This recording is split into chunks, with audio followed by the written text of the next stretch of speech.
recording?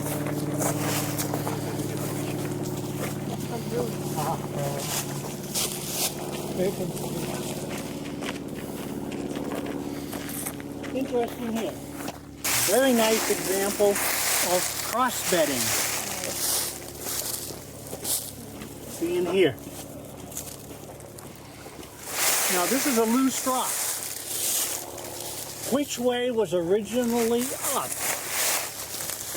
You can tell from this little piece of rock here which way was originally up. It was flipped around. This has been flipped because right here, these layers are cut off by this one. You can see the abrupt cutoff right in here. And so that tells you that this particular rock up is that way originally. Wait, we're missing people. Adele.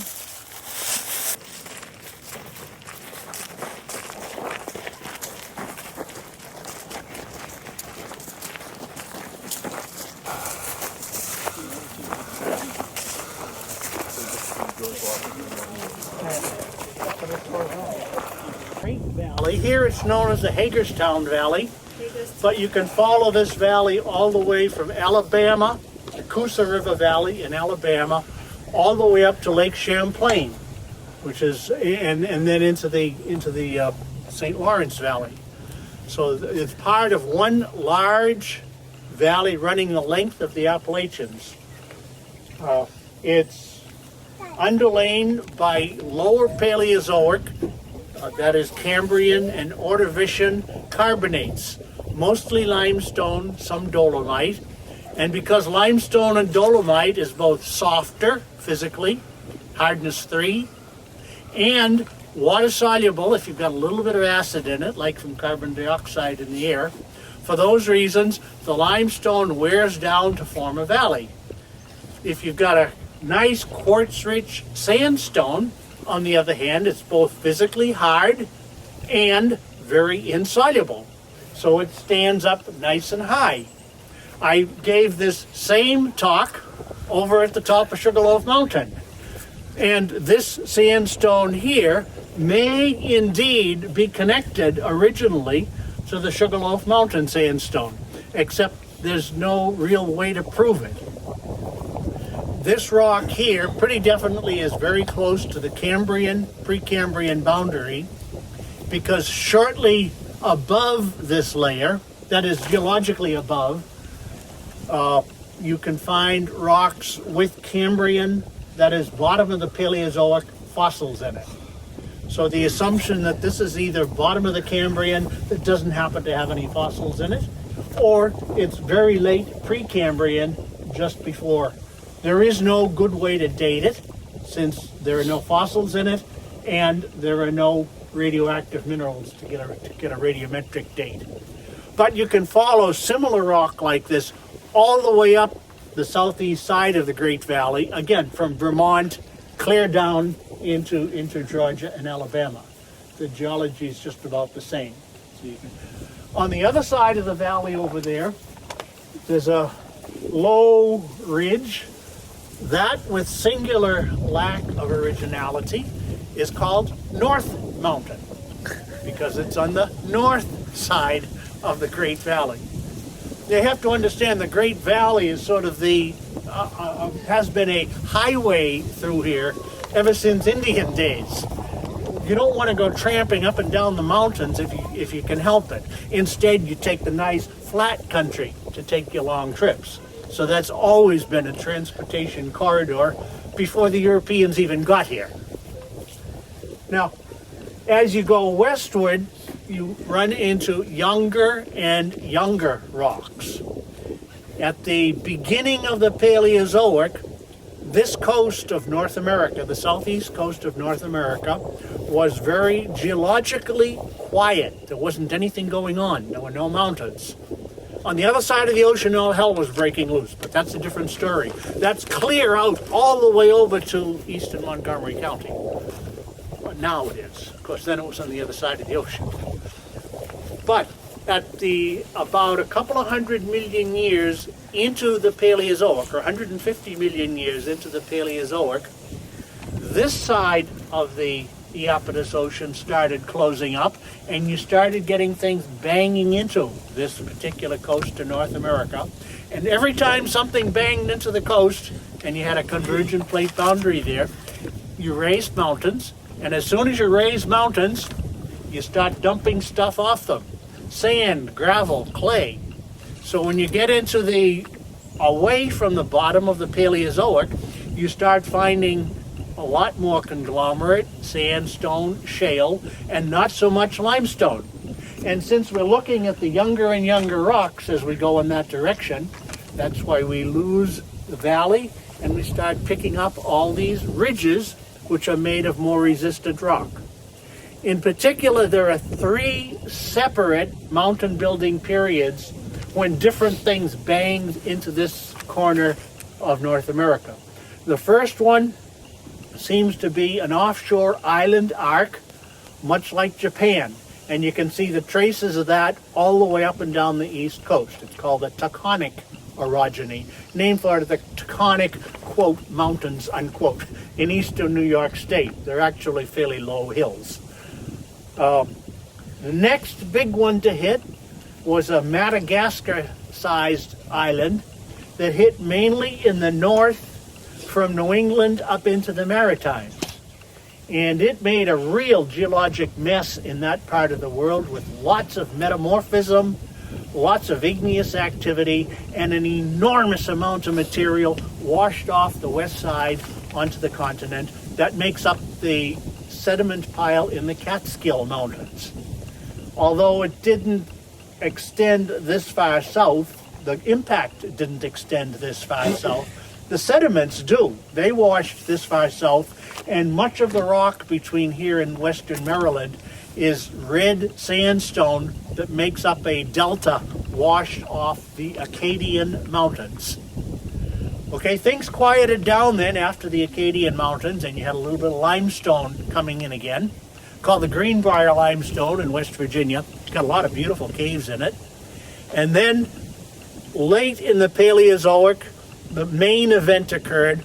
Africa, the combined continent of Africa and South America collided, in Europe, collided with North America, raising the main Appalachians and again creating an enormous flood of sediments westward onto the continent.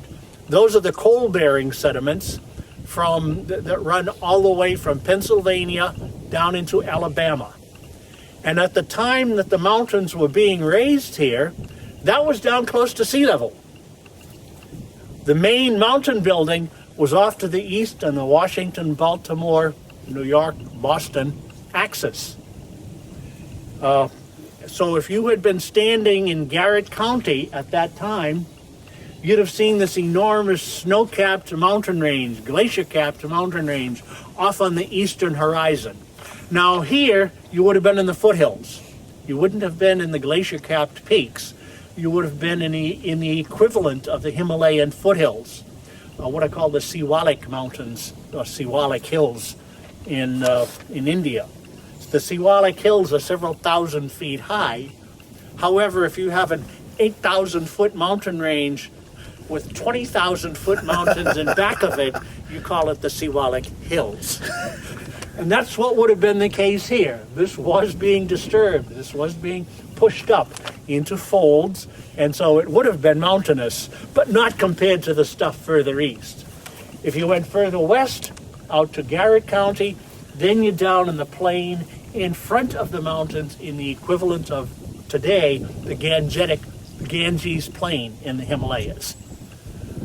So, you know, it's amazing, that to me at least, that the highest part of the mountains, the Appalachian Mountains at the time they were being built, was in what is today Tidewater. And the lowest part, Tidewater swamps, is now the highest part of the state in Garrett County. That's why you find fossils up there. Yeah, marine fossils. You can find marine fossils up there at 3,000 feet.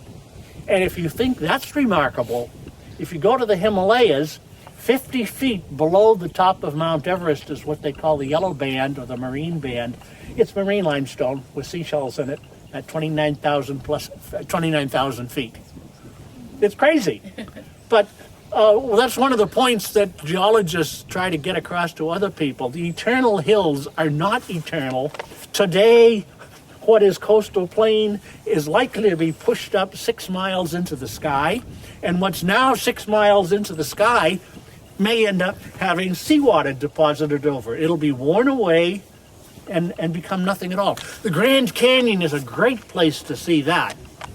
The gneisses and metamorphic rocks of the Grand Canyon are 1.6 billion years old. And it records, again, a continental collision, presumably with Himalaya-type mountains. You wait a few 100 million years, just a few minutes, and they are worn away completely because you find flat-lying marine rocks lying on top of them. They're tilted. Those flat-lying marine rocks then get broken and tilted and faulted into a Sierra Nevada-type mountain range. Again, maybe not so big, maybe only 10,000 feet of relief this time. Then, 520 million years ago, it's all worn away flat again. And you get the ocean coming in over it. Followed a short time thereafter by a delta, followed by desert sand dunes, which is the big white cliff you see if you go to the Grand Canyon. And then at the very top of the Grand Canyon, it's marine limestone again. The ocean came in over it. And if you think that's the end of the story, that marine limestone is now sitting at 8,000 feet elevation.